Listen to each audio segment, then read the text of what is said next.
Hello guys, in this quick video I'm going to show you how to bring back the classic right-click context menu on Windows 11.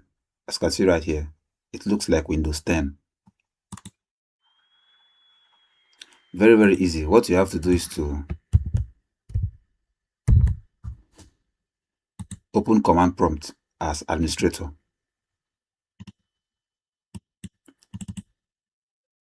And use this code right here, this command.